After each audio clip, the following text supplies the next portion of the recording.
Hello. आप सभी दर्शकों का उषा तिवारी के लोकगीत चैनल पे स्वागत है।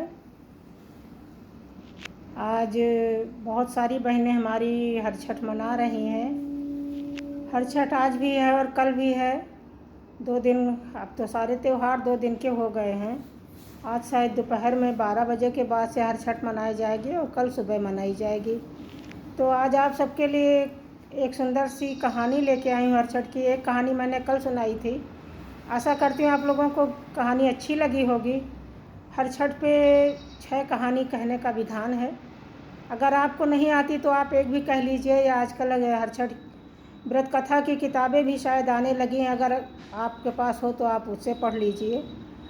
फिर भी मैं एक अपनी अपनी कहानी लेके आई हूँ। अगर अच्छी लगे तो कृपया लाइक करें, कमेंट करें, शेयर करें और बताएं कि कहानी कैसी लगी।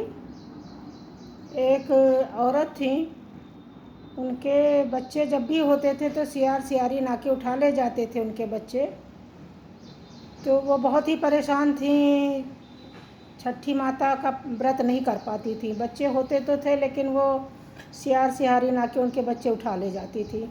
तो बहुत दुखी हुई और वो एक दिन ऐसे हर छठ आने वाली थी और बहुत दुखी थी वो। तो छठी माता से उन्होंने ऐसे प्रार्थना की कि छठी माता आप हमें औलाद देती भी हैं और ले लेती हैं, तो मैं आपका व्रत पूजन कैसे करूं। तो छठी माता एक बूढ़ा औरत के वेश में आई और उनसे बोली कि जो सियार सियारिन थी वो उनके घर में बूढ़ा के वेश में ही आती थी और कहती थी कि हम तुम्हारी मौसी हैं। तो छठी माता ने उनको बताया कि जो तुम्हारे यहाँ बूढ़ा आती हैं वो कोई मौसी नहीं है तुम्हारी, वो तुम्हारे बच्चों को वही उठा ले जाती है। वो सियार सियारिन है और वो बूढ़ा के वेश में आती हैं और तुम्हारा जो है बच्चा उठा के ले जाती हैं। तो छठी माता ने कहा कि वो कान में जो है, वो जब आती थी उनकी मौसी, वो कान में पलाश के फूल का टॉप्स पहने रहती थी कान में। तो पलाश का फूल अगर आप लोगों ने देखा हो तो बहुत सुंदर सा ऑरेंज और ब्लैक कलर का होता है, बहुत सुंदर होता है। तो उसी का फूल कान में पहने रहती थी।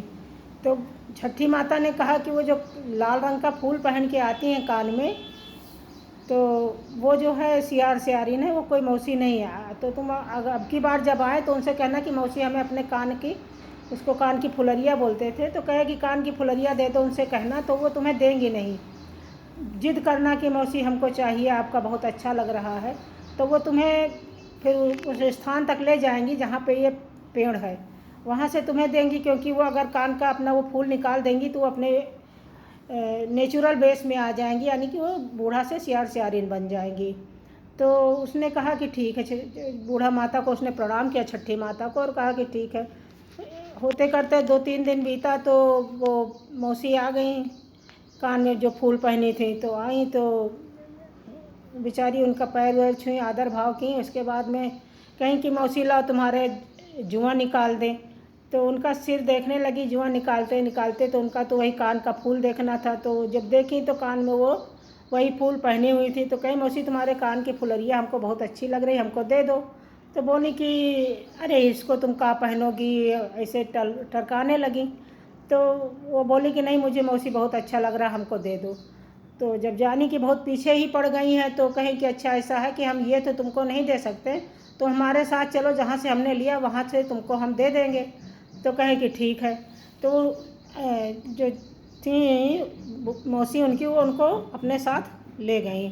जंगल में ले जाते एक जंगल में पहुंची, तो वहाँ पे देखा तो उनके सारे बच्चे जो है वो वहीं पे लिटाई थी जंगल में।